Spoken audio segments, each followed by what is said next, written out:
저는 오늘 읽어드린 누가복음 16장 19절에서 31절까지 말씀을 가지고 웰빙, 이 같은 제목으로 하나님의 말씀을 증거합니다. 제가 친절하게 한글로 써드렸습니다. 웰빙이라고 친절하게 써드렸습니다. 지금은 그 열풍이 한풀 지나갔지만 한동안 이 웰빙 열풍이 있었습니다. 제가 이 웰빙이라는 하는 의미가 무엇인가 정확하게 국어사전을 찾아보니까요, 이렇게 정의를 내리고 있습니다. 육체와 정신의 조화를 통해서 행복하고 안락한 삶을 지향하는 삶의 유형이 웰빙이다, 이렇게 이야기합니다. 근데 이 웰빙의 열풍이 지나가고 나니까 요즘에는 소확행이라고 하는 또 열풍이 일어났습니다. 이건 일본 작가 무라카미 하루키라고 하는 사람이 쓴 수필집 랑겔 항스섬의 오후에 등장하는 말입니다. 우리가 소소한 일에서 행복을 느끼지 않는 거죠. 예를 들면 맛있는 음식을 먹으면서 행복을 느끼고, 동네를 여행하고 산책하면서 행복을 느끼고, 행복은 멀리 있는 것이 아니라 우리 주변에 있는 것이기 때문에 그 행복을 누리면서 살아가자. 이것이 소확행입니다. 요즘 여러분 TV를 켜보면 먹는 것, 여행하는 것, 이것이 계속 방송되어지고 있는데 이것이 소확행의 영향입니다. 결국 여러분 보세요. 웰빙이든 소확행이든 핵심은 행복하게 잘 살아보자라는 것입니다. 우리가 이 세상에 태어나는 이상 어찌하든지 우리가 이 세상을 살아갈 때 좀 더 행복하고 잘 사는 것이 모든 사람의 소망이라는 거죠. 근데 여러분 문제는 무엇이냐? 무엇이 행복이고 무엇이 잘 사는 것인지 절대적인 기준이 없다는 것입니다. 이게 사람들마다 달라요. 많은 사람들에게 물어보면 어떻게 살면 행복할 것 같습니까? 어떻게 살면 잘 살 것 같습니까? 라고 물어보면 많은 사람들이 저 돈이 많았으면 좋겠습니다. 부자로 살았으면 좋겠습니다. 이렇게 대답을 합니다. 여러분 부자들에게 행복하십니까? 잘 산다고 생각하십니까? 라고 물어보면 또 많은 부자들은 내가 돈이 있어 잘 살고 행복합니다 라고 말하는 사람도 많지 않다는 거예요. 또 부자들에게 물어보면 이렇게 대답을 한대요. 난 우리 가정이 좀 화목했으면 좋겠습니다. 우리가 많은 물질 때문에 부모 자식 간에 형제 간에 갈등이 있는데 그냥 가족이 화목했으면 정말 행복할 것 같습니다 라고 대답하는 부자들이 많다라고 하더라고요. 연세신 분들 어르신들에게 여쭤봅니다. 어떻게 살면 행복하실 것 같고 어떻게 사시면 잘 사는 것 같습니까? 라고 여쭤보면 70이 넘으면 대부분의 어른들은요, 관절이 좋았으면 좋겠다고 대답을 해요.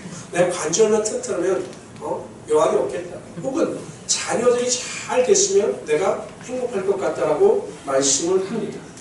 청년들에게 물어보면 직장을 좀 제가 좀 얻었으면 좋겠습니다 라고 말하는 분들도 많이 있습니다. 그러니까 어찌 보면 여러분 행복은 지극히 주관적인 것이지 어떤 객관적인 절대적 기준이 없다는 것입니다. 그런데 여러분 우리 인간은 피조물이에요. 피조물. 하나님께서 우리를 창조하셨어요. 그렇기 때문에 모든 행복의 기준은 우리에게 있는 것이 아니라 하나님의 말씀 안에 있다는 것입니다. 인간은 하나님의 말씀대로 하나님의 뜻대로 살아가야 세상에 대한 불만이 없고 불평이 없고 하나님이 주신 참된 행복과 즐거움 속에서 살아갈 수 있게 된다는 것이죠. 저는 오늘 시간 우리 정말 행복하고 잘 살기 위해서 우리에게 절대적으로 필요한 것이 무엇인가 살펴보는 함께 나누고자 합니다. 첫 번째로요. 참으로 잘 살고 행복하기 위해서는 반드시 이 땅에서 구원을 얻어야 합니다. 무엇을 얻어야 된다고요? 구원을 얻어야 합니다. 저는 오늘 본문에 나온 두 주인공의 삶은 그냥 완전히 상반되죠. 부자가 엄청 부자였어요. 지금으로 말하면 여러분 명품으로 완전 삶이 도배된 겁니다. 옷도 가방도 구두도 시계도 모든 것이 다 명품이었습니다. 뿐만 아니라 얼마나 돈이 많았는지 매일 잔치를 베푸는 겁니다. 사람들을 초대해서 교제하고 사람들과 어울리는 일에 대해서 돈을 아끼지 않았어요. 그만큼 돈이 많았습니다. 근데 그 부자의 집 대문 앞에는 거지가 살았습니다. 나사로예요. 근데 먹을 것도 제대로 없어서 지금으로 말하면 음식물 쓰레기를 먹고 산 거예요. 구걸하면서. 근데 이제 상처가 피부병이 많다 보니까 개들이 지나가다 그 상처를 핥고 그러면서 비참하게 살았습니다. 근데 여러분 죽음 뒤후에 반전이 일어나요. 부자는 지옥에 들어갑니다. 지옥에서 고통을 당합니다. 그런데 이 나사로는 하나님의 나라에 들어가서 아브라함의 품에서 영원한 안식을 누리고 살았습니다. 여쭤보겠습니다. 여기에서 여러분들은 누구의 삶을 살고 싶으십니까? 부자입니까? 나사로입니까? 정확하게 부자처럼 살고 싶으세요? 나사로처럼 살고 싶으세요? 제가 정답을 말씀드리겠습니다. 이 땅에 살 때는 부자처럼 살고 싶다가 하나님 나라에 갈 때는 나사로처럼 살고 싶죠. 저도 그렇게 살고 싶습니다. 근데 여러분 우선순위가 있어요. 제일 중요한 것은 어찌하든지 여러분 우리가 부자처럼 이 땅에서 살더라도 반드시 구원을 얻은 이후에 그와 같은 삶을 살 때 하나님의 은혜와 축복이 있다는 것입니다. 왜냐하면 보십시오. 성경은 이렇게 말씀하셔요. 다 같이 읽어봅시다. 시작. 한 번 죽는 것은 사람에게 정해진 것이요 그 후에는 심판이 있으니. 우리가 죽음이 끝이 아니에요. 이 세상의 삶의 끝이 아니라는 거예요.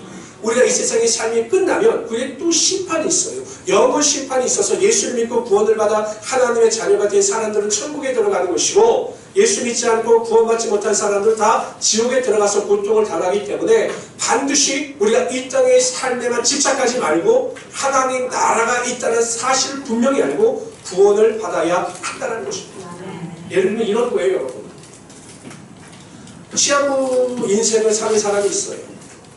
6개월 동안 시한부 삶을 산다라고 결정이 났어요. 이제 현대의학으로도 못 고쳐요. 근데 여러분 그 사람에게 엄청난 재산이 있습니다. 엄청난 사회적 명예가 있고 권력이 있어요. 행복할까요? 6개월 뒤면 죽어요. 그런데 엄청난 재물도 있고 엄청난 부도 있고 엄청난 권력도 있어요. 행복할까요? 불행하죠. 여러분 많은 재산이 있으면 뭐합니까? 권력이 있으면 뭐합니까? 명예가 있으면 뭐합니까? 6개월 뒤면 죽어서 그것이 아무것도 쓸모가 없는데 그것이 무슨 인생의 기쁨이 되고 활력소가 되겠습니까? 이 세상에서 예수를 모르고 살아가는 모든 삶의 사람의 모습이 이렇다라는 거예요. 아무리 많은 돈을 가지면 뭐합니까? 그럼 명예를 가지면 뭐합니까? 대통령이라고 하는 권력을 가지면 뭐합니까? 결국은 짓고 예수 믿지 않으면 지옥에 가는 인생이라면 그 인생은 결코 행복하거나 복된 삶이 아니라는 것입니다. 그래서 여러분 가장 중요한 것이 이 땅에 태어나서 가장 중요한 것이 무엇이냐면 예수 그리스도의 십자가 보혈의 은혜와 능력을 믿어 영원히 구원받아 하나님 나라에 들어가는 것입니다. 아멘. 예수님께서 내 죄를 위하여 십자가에 달려 돌아가시고 나를 위하여 사흘 만에 부활하심으로 그 복음을 믿는 모든 자들에게 그 복음의 은혜와 능력, 영생의 축복을 허락하여 주신다는 사실을 믿어서 반드시 구원을 얻어야 이 세상에 태어난 모든 사람들이 행복한 삶을 살아갈 수 있게 된다는 것이죠. 아멘. 보십시오. 또 제가 예를 들죠. 여러분들에게 물론 그런 일이 일어날 수도 있겠지만 100억이라고 하는 재산이 있습니다. 아멘? 아멘. 이거는 굉장히 믿어지질 않아요? 그럼 저만 아멘 하겠습니다. 100억이라고 하는 재산이 있어요. 근데 제가 100억이라고 하는 재산을 가지고 있는데 투자를 했다 실수로 1000만 원을 잃어버렸습니다. 투자를 했는데 1000만 원을 그냥 잃어버렸어요. 그럼 제가 그 1000만 원 때문에 매일 낙심하고 슬퍼하고 절망하면서 살아서 무엇하랴 이렇게 탄식하겠습니까? 여러분 100억이라고 하는 그 어마어마한 재산에 비하면 1000만 원은 아무것도 아닌 거예요. 약간의 손실이 있지만 그것 때문에 삶에 절망하거나 슬퍼하지 않습니다. 여러분이 얻은 구원의 가치가 100억밖에 되지 않을까요? 여러분이 얻은 그 구원의 은혜와 능력이 그만한 가치가 없을까요? 여러분 우리가 구원의 가치와 그 은혜를 깨닫게 되면 세상에 어떠한 것도 우리가 구원의 은혜에 비하면 아무것도 아니라는 사실을 알기 때문에 고난을 당하고 환난을 당하고 문제를 만나고 궁핍을 당해도 내가 구원받은 것 때문에 기뻐하며 즐거워하며 하나님 나라의 소망을 가지고 살아갈 수 있게 되는 것입니다. 그래서 절대적인 구원의 은혜 가운데 살아가는 사람들, 내가 정말 하나님의 백성이 되었다고 믿는 것을 그 은혜를 가지고 살아가는 사람들은 이 땅의 작은 실패나 좌절, 궁핍함 앞에서 절대 비굴하지도 않고 불행하다고 생각지도 않는 것입니다. 그래서 구원 얻는 것이 가장 중요하다는 것이죠. 근데 저는 여기서 한 가지 짚고 넘어가고자 하는 문제가 있어요. 그러면 내가 정말 구원을 받았는지 어떻게 아느냐라는 거예요. 정말 내가 구원을 받았는지, 구원의 은혜 가운데 살아가고 있는지 그것을 내가 어떻게 알 수 있느냐라는 거예요. 한국 교회는요, 목사님들이 너무 쉽게 구원에 대해서 선포하셨어요. 목사님들이 자주 하시는 말씀이 이거죠. 시작. 사람이 마음으로 믿어 의에 이르고 입으로 신하여 구원에 이르느니라. 마음으로 믿어 의에 이르고 입으로 신하여 구원에 이른다. 그런데 마음으로 믿는 것을 간과해버리고 무조건 입술로 신만 하면 구원을 받는다 이렇게 말씀을 하셔서 그냥 내가 예수님을 믿습니다 이렇게 고백만 해도 성도들이 구원받은 것처럼 착각을 합니다. 근데 여러분 그게 아니에요. 마음으로 믿는 것, 내가 죄인이라는 사실을 인식하고 그것을 인정하고 내가 철저히 하나님의 은혜로 구원받았다는 것을 믿는 것, 그것이 믿어져야 입술로 고백이 되어지고 그럴 때 하나님의 구원의 은혜와 능력이 나타나게 된다는 것입니다. 그래서 사도 바울은요, 이 구원과 관련해서 이렇게 이야기합니다. 다 같이 읽어봅시다. 시작. 그러므로 나의 사랑하는 자이라 너희가 나 있을 때뿐만 아니라 더욱 지금 나 없을 때에도 항상 두렵고 떨리는 마음으로 구원을 이루라는 거예요. 구원을 쉽게 생각하지 말라는 것입니다. 뿐만 아니라 이렇게 말씀하십니다. 다 같이 읽어봅시다. 시작. 너희가 믿음에 있는가 시험하고 너희 자신을 확증하라. 예수 그리스도께서 너희 안에 계신 줄 너희가 스스로 알지 못하느냐? 그렇지 않으면 너희가 항상 우리 마음을 시험하고 점검해 봐야 합니다. 내가 구원의 은혜 가운데, 구원의 확신 가운데 바로 서 있는가? 정말 예수님께서 나의 삶의 구세주가 되심을 믿고 있는가? 이것을 항상 점검해 보아야 한다는 것이죠. 그런데 여러분, 구원받아 하나님의 자녀가 된 자들의 삶에는 분명한 그 구원의 열매가 나타나요.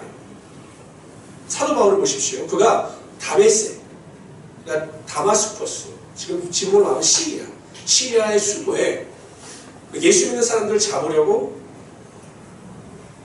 쫓아갑니다. 그런데 그 다메섹에 거의 이뤘을 때 햇빛보다 더 강한 빛으로 인하여 그가 떨어져서 하나님 앞에 엎드려졌어요. 이런 음성이 들리는 것입니다. 사울아 사울아 네가 어찌하여 나를 핍박하느냐. 바울은 깜짝 놀랐습니다. 그래서 묻지요. 주여 누십니까? 나에게 말씀하시는 당신은 누구십니까? 라고 묻습니다. 그랬더니 예수님께서 말씀하셔요. 나는 네가 핍박하는 나사렛 예수다. 그 순간 이 사도 바울이 예수님을 인격적으로 받아들여요. 깨닫습니다. 그걸 믿음의 고백을 합니다. 성경으로 볼 때 뭐 시간이 어느 정도 흘렀는지 모르겠지만 아마 시간의 간격이 있었을 겁니다. 사도 바울이 그 예수 그리스도를 만나고 구원의 은혜와 능력을 체험한 뒤에 가장 먼저 예수님께 고백한 말이 무엇이냐면 주여 내가 주님을 위해서 무엇을 해야 합니까? 라고 묻습니다. 이게 무엇입니까? 구원의 은혜와 능력을 체험한 성도들이 가장 먼저 보이는 반응은 내가 주님을 위해서 어떻게 살아가야 합니까? 라는 것을 묻는다는 것입니다. 로마서에 보면 살아도 주를 위하여 죽어도 주를 위하여 사나니 죽어도 주를 위해서 죽는 자가 없고 살아도 주를 위해서 산 자가 없다. 이렇게 말씀하고 있습니다. 항상 우리가 그리스도 예수 안에서 하나님의 말씀을 의지하여 주님을 위하여 살아가는 삶의 변화와의 능력이 반드시 나타나게 된다는 것입니다. 저는 우리 모든 성도님들이 그렇기 때문에 구원을 얻어서 살아가는 여러분의 삶 가운데 하나님의 놀라운 은혜와 능력의 임함을 믿고 반드시 이 땅에 살아가는 동안 하나님의 구원을 이루어 가시는 하나님의 귀한 성도이 되시기를 주님의 이름으로 축원합니다. 아멘. 여러분 정말 이 세상에 태어나서 가장 중요한 것은 구원 얻는 일이에요. 자녀들에게도 여러분 무엇이 가장 중요합니까? 공부 잘해라, 건강해라, 세상을 행복하게 살아라. 이 말보다 중요한 것은 자녀들이 구원을 얻는 거예요. 부모님도 구원을 얻는 겁니다. 내 남편과 내 부인이 구원을 얻는 것이에요. 이 구원을 얻는 일에 대해서는 결코 주저하지 말아야 하는 것입니다. 내 친척, 내 형제가 여러분 믿음 안에서 점점 멀어지거나 잘못된 길을 가면 정말 안타까운 마음을 가지고 그들을 주님께로 인도해야 하는 것입니다. 나 너무 싫어요. 그 사람이 너무 싫어요. 그래서 그 사람이 그냥 가까이 하는 게 싫어요. 이건 주님의 마음이 아니다라는 거예요. 어찌하든지 안타까움을 마음을 가지고 내가 구원을 얻은 것에 대하여 감사하여 그들을 주님께로 인도하고 그들도 구원의 길에 바로 설 수 있도록 최선을 다하는 것이 여러분들에게 가장 중요한 삶의 의미라는 것을 깨닫고 내가 구원받고 믿지 않는 가족들에게도 구원의 능력을 전할 수 있는 하나님의 귀한 성도들이 되시기를 주님의 축원합니다. 두 번째로요. 참으로 잘 살고 행복하기 위해서는 반드시 하나님의 뜻대로 살아야 합니다. 사람들이 도구를 만들 때에는 그 목적이 있어요. 예를 들면 원시시대에 그 원시인들이 칼을 만든 이유는 사냥한 고기를 절단하거나 해치하기 위해서 돌로 칼을 만들었죠. 근데 이제 그 칼이 점점 발달해서 다양한 재료로 칼을 만듭니다. 자동차 같은 경우는 사람들이 먼 거리를 편안하게 통행하기 위해서 자동차를 만들었죠. 근데 만일 이 만들어진 도구가 사용 목적에서 어긋나게 되면 오히려 편리하고자 만든 도구가 흉기가 되는 겁니다. 그리고 칼은 음식을 썰고 요리를 할 때는 굉장한 유용한 도구이지만 그 칼이 사용 목적에서 벗어나서 강도의 손에 들리게 되면 그것은 흉기가 되는 겁니다. 자동차 같은 경우는 여러분 운송수단으로 편리하지만 만약 그것이 술 취한 운전자의 손에 맡겨지게 되면 사람을 해치는 흉기가 되는 거죠. 인간도 마찬가지입니다. 하나님께서 인간을 창조하셨습니다. 하나님의 목적대로 인간을 창조하셨어요. 그런데 그 목적에 어긋나는 인생을 살아가게 되면 자신도 불행할 뿐만 아니라 다른 사람들에게도 엄청난 불행을 안겨주는 잘못된 행동을 한다는 것이죠. 참 제가 이렇게 남성들을 보면 불쌍한 것이 이상하게 가정에서 우리 교회 남성들은 빼고요. 50대가 되면 어울리지는 못해요. 가족들과.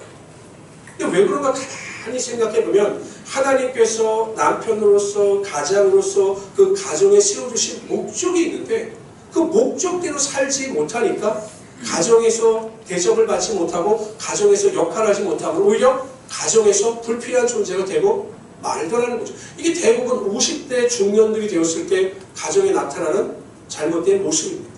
그래서 항상 사람들은 창조되어진 사람들은 성도들을 포함해서 모든 사람들은 하나님께서 창조하신 목적 하나님의 뜻대로 살아갈 때 삶의 기쁨이 있고 행복이 있고 다른 사람들에게도 선한 영향력을 끼칠 수 있게 되는 것입니다.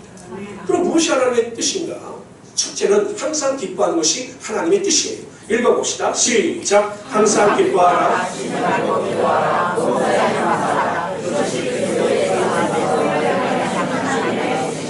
우울하고 낙심하는 것은 하나님의 뜻이 아니에요, 여러분.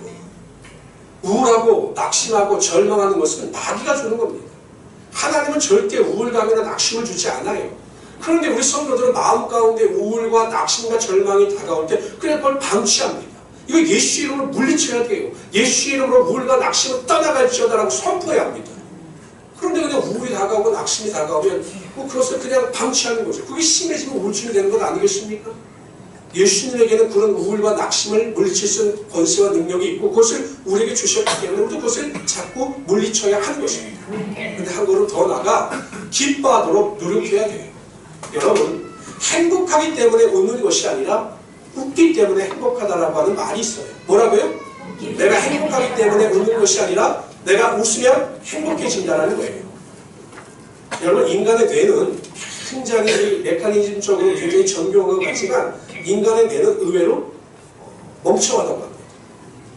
자신이 인식해서 반응하는 것이 아니라 외부 조건에 의해서 이게 반응한다는 거예요. 예를 들면 주인인 내가 내 머리에게 나는 즐겁다라고 생각해서 막 웃으면 즐겁지도 않은데 막 웃으면 마음은 슬픈데 막 웃으면 뇌는 우리 주인이 기쁜가 보다 라고 착각해서 이 뇌에서 엔돌핀을 내보낸다는 거예요. 그러면 실제적으로 그런 엔돌핀이 나올 때 마음속에 있는 모든 우울이 떠나가고 정말 기쁘게 된다는 거죠. 이 뇌의 작용에 의해서. 그러니까 우리가 항상 기뻐할 수 있는 이유가 무엇입니까? 여러분들 거울을 보고요. 그러니까 많은 사람들이 있을 때 그러면 안 되고 혼자서 이렇게 거울을 보고 막 크게 웃고 나는 행복하다, 나는 즐겁다, 나는 기쁘다 하면 갑자기 뇌가 이상 반응을 일으키는 거예요. 그래서 뇌에서 엔돌핀이 나와서 그 삶이 정말 기쁘고 행복하다는 거예요. 이게 여러분 의학적으로 증명되어지는 거예요. 근데 여러분 매일 생각을 하기를 나는 우울하다, 짜증난다, 나는 힘이 든다 이런 생각을 계속 하면 마귀가 틈타서 계속 우울감과 낙심과 절망을 부어 놓는 것이죠. 여러분 기뻐하기로 결단하시기를 바랍니다. 이런 생각을 가지고 나는 항상 기뻐한다. 이러한 마음을 가지고 살아갈 수 있는 하나님의 귀한 성도들이 되시기를 주님으로 축원합니다. 아멘. 두 번째로 쉬지 않고 기도하는 것이 하나님의 뜻이에요. 왜 우리가 쉬지 않고 기도해야 되는가? 첫 번째, 하나님과 교제하기 위해서입니다. 기도는 하나님과의 교제예요. 기도는 여러분 설교나 선포가 아닙니다. 근데 초신자 때는 주로 설교나 선포죠. 하나님 주실 것을 믿습니다. 그래서 하나님 대답하시려고 하면 집에 가버립니다. 하나님 주실 것을 믿습니다. 이렇게 대답하면 그냥 가버려요. 그러니까 일방적인 선포죠. 그런데 초신자 때는 하나님께서 그의 믿음의 분량을 아시기 때문에 채워주셔요. 초신자 때 여러분 기도응답이 가장 잘 되는 이유가 순수할 뿐만 아니라 하나님께서 그 믿음의 분량을 아시기 때문에 그럼 채워주십니다.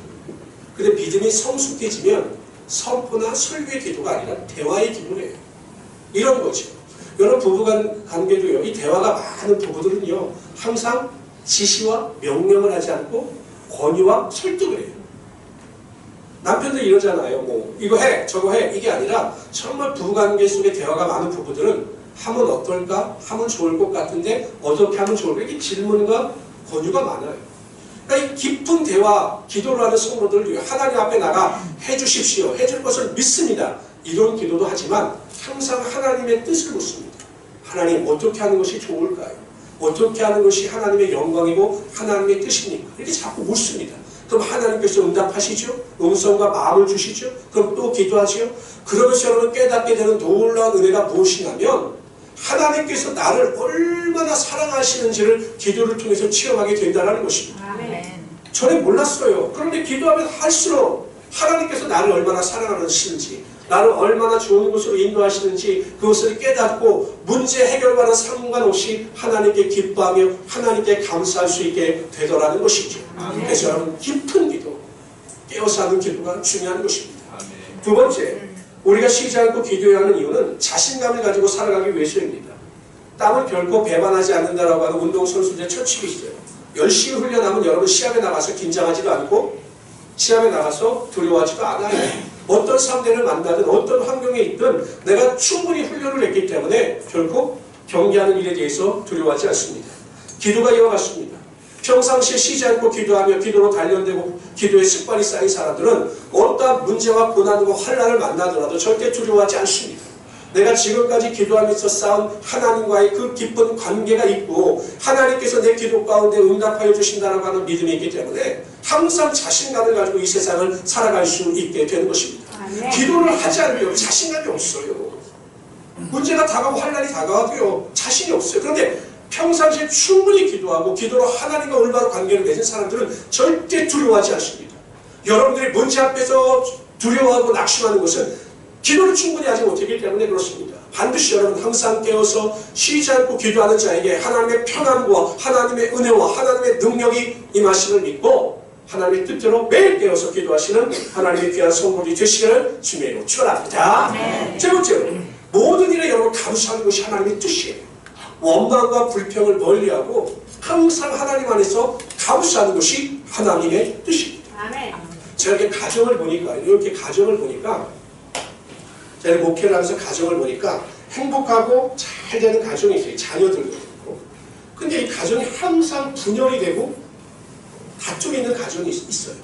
뭐 다양한 차이점이 있는데 이렇게 보면 이 좀 가정이 좀 불행하고 이렇게 힘든 가정은 서로 남의 탓을 합니다. 남의 탓. 당신 때문에 이랬어. 누구 때문에 이랬어. 엄마 때문에 이랬어. 아빠 때문에 이랬어. 남의 탓을 해요. 이런 가정은요 항상 가정이 힘이 들어요. 근데 행복한 가정은요 항상 감사하다는 말이 흘러 넘칩니다. 저거 부족해도 감사하다. 당신이 요리를 해줘서 감사하다. 당신이 우리 가정을 위해서 열심히 일해서 감사하다. 부모님이 저를 도와주셔서 감사합니다. 이런 감사가 흘러 넘치는 가정이 행복하고 복되다는 것이죠. 미국에요 교단 중에 그리스도 연합교회라고 하는 교단이 있습니다. 근데 이 교단에서 어떤 운동을 펼쳤냐면 매일 하루에 10번씩 감사운동을 펼쳤어요. 무조건 하루에 10번씩 감사하자. 이 감사운동을 펼쳤어요. 근데 구체적으로 매뉴얼을 제공했습니다. 들어보십시오. 아침에 일어나자마자 새날을 주심에 대하여 감사하자. 아침밥을 먹으면서 아내의 적성과 수고에 감사하자. 이건 좀 하기 힘들 것 같아요. 아침밥을 안 먹으니까. 근데 아침밥을 드실 때 항상 아내와 그 정성의 시대에 감사하는 거예요. 이거 왜 짜냐, 맛이 없냐, 이것은 왜 이렇게 불평하지 말고 우리는 아침이 아니라 밥을 먹을 때마다 아내에게 감사하시기 바랍니다. 이게 감사하자는 거예요. 세 번째는 일터에 가면서 일할 수 있는 건강을 주신 것에 대해서 감사하자. 네 번째는 직장에서 일할 수 있는 환경을 주신 것에 대해서 감사하자.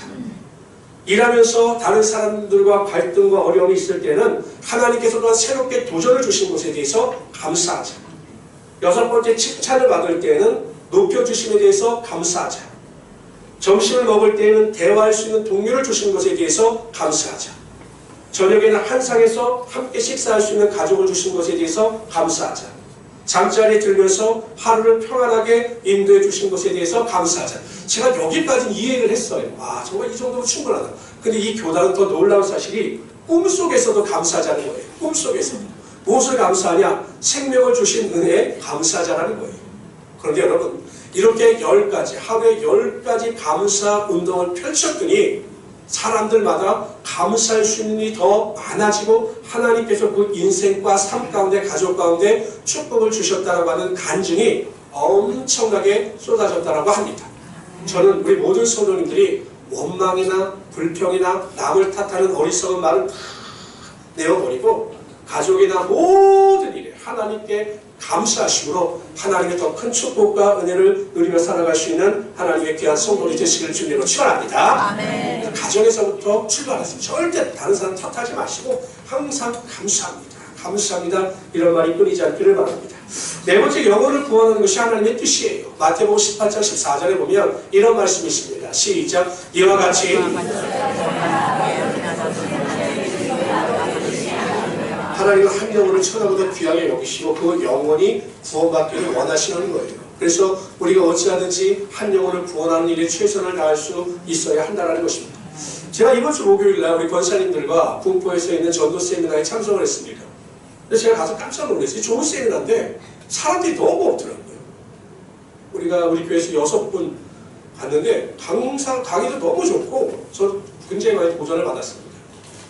제가 이제 개인적으로 식사를 하면서 강사 목사님, 이분은 전국적으로 돌아다니면서 전도에 대한 세미나를 하시니까 제가 여쭤봤어요. 목사님, 돌아다녀 보시니까 어떻습니까? 정말 교회와 목회자들이 전도에 대한 열정과 부담감을 가지고 살지 않습니까? 라고 여쭤봤더니 이 목사님 중에 전혀 다른 대답을 주시더라고요. 아이고, 목사님, 목회자들도 전도에 관심이 없고요. 이제는 성도들도 전도에 관심이 없어요. 제가 전도합시다 라고 이야기하면 모든 목회자들과 성도들이 목사님, 전도해봤자 소용이 없습니다. 이런 말을 하는데 저는 굉장히 충격을 받습니다. 이렇게 말씀하시더라고요. 저도요, 솔직히 노방전도 하면 사람들이 올까? 집집을 방문하면 축구전도를 하면 사람들이 올까? 좀 회의적이었어요. 이 목사님도 그 말씀을 하시더라고요. 노방전도를 하는 것은 전도의 목적이 아니라 성도들을 훈련시키기 위한 목적이 강하다는 거죠. 우리가 복음을 증가하면서 이제 훈련을 받는 거죠. 축구전도라고 하는 것도 마찬가지입니다. 우리가 복음을 전하는 거죠. 근데 여러분, 이 목사님이 하시는 말씀이 그래도 어찌하든지 전도가 메말라가는 이 시대 가운데 나가서 복음을 증거하고 성도들이 열정을 가지고 방문하면서 복음을 전하는 교회가 하나님께서 부흥시켜 주시고 그 교회가 살아 움직이는 것을 목격했다라고 하는 말씀을 제가 들었습니다. 성도 여러분, 복음 전파, 영혼을 구원하는 일은 하나님께서 우리에게 명령하신 가장 귀한 명령이에요. 한 영혼이 돌아오는 것을 하나님께서는 무엇보다도 기뻐하십니다. 그래서 여러분, 아무리 전도가 힘들고 어렵다 할지라도 전도하는 일에 최선을 다하고 목숨을 걸고 나가서 하나님의 영광을 드러낼 수 있는 하나님의 귀한 성도들이 되시기를 주님으로 축원합니다. 아멘. 다섯 번째, 순결함, 거룩함이 하나님의 뜻입니다. 데살로니가 전서 4장 3절에서 8절에 보면 하나님의 뜻은 이것이니 너희의 거룩함이라 이렇게 말씀하셨습니다. 이 세상이 죄악 가운데 가득하다 할지라도 여러분, 우리가 하나님의 말씀을 의지해서 거룩함 가운데 살아가야 합니다. 그래서 성도들이 가장 잘해야 하는 것 중에 하나가 회개예요. 회개. 되도록이면 회개를 하지 않는 것이 좋지만 우리가 육신의 연약함을 입고 있기 때문에 죄를 범하지 않을 수가 없어요. 그럴 때마다 속히 깨닫고 돌이켜서 하나님 앞에 회개함으로 거룩함을 이루어 승리할 수 있어야 한다는 것입니다. 여러분, 남을 미워하는 것, 이게 쉽게 하잖아요. 우리가 남을 뭐 미워할 수 있지 않습니까? 저도 목사하지만 사람이기 때문에 미워할 수가 있어요. 누구를 미워할 수가 있습니다. 근데 여러분, 이 미워하는 것이 우리가 생각하기엔 아무것도 아닌 것 같지만 하나님은 분명히 말씀을 통해서 죄라고 말씀하셨어요. 봅시다. 요한일서, 제가 읽어드릴게요. 요한일서 3장 15절에 보면 그 형제를 미워하는 자마다 살인하는 자니 살인하는 자마다 영생이 그 속에 구하지 아니하는 것을 너희가 아는 바라. 남을 미워하는 것이 뭐라고요? 살인이에요. 그럼 여러분, 살인죄나 남을 미워하는 죄와 똑같은 죄이지 않습니까? 근데 우리 무의식 중에 다른 사람을 미워합니다. 다른 사람에 대해서 큰 미움을 가지고 살아갈 때가 있지만 속히 회개하고 돌이켜서 하나님께서 원하시는 거룩한 마음을 가지고 살아가야 하는 거죠. 그래서 저는 우리 모든 성도님들이 어찌하든지 죄를 짓는 것에 대해서는 민감하게 반응해서 죄를 멀리해야 하지만 혹 내가 하나님의 말씀에 어긋나는 일이 있다면 철저하게 그 죄에 대해서 회개하고 돌이켜서 하나님 앞에 가까이 나아갈 수 있는 하나님의 귀한 성도들이 되시기를 주님으로 축원합니다. 아멘. 제가 작년인가요? 어느 유명한 정치인이 정치자금법을 어긋나서 이제 자살하지 않았습니까? 저도 그 정치를 개인적으로 좋아했는데, 근데 저는 솔직히 깜짝 놀랐습니다. 아니 그 정도 때문에 생명을 끊어야 되나? 그 정도 돈을 받았다고 그렇게 극단적인 선택을 해야 하나? 근데 한편으로 난 그 사람이 존경스럽더라고요. 그 정도 죄도 자기가 수치스러워서 견딜 수가 없는 거예요. 다른 사람들은 그 죄를 져도 그냥 당연하다고 생각하는데 그 사람의 입장에 대해서는 그 정도도 수치스러워서 내가 견딜 수가 없는 거예요. 성도들은 죄를 지으면 수치스러워야 합니다. 남들이 어떻게 생각하는 거 이건 중요하지 않아요.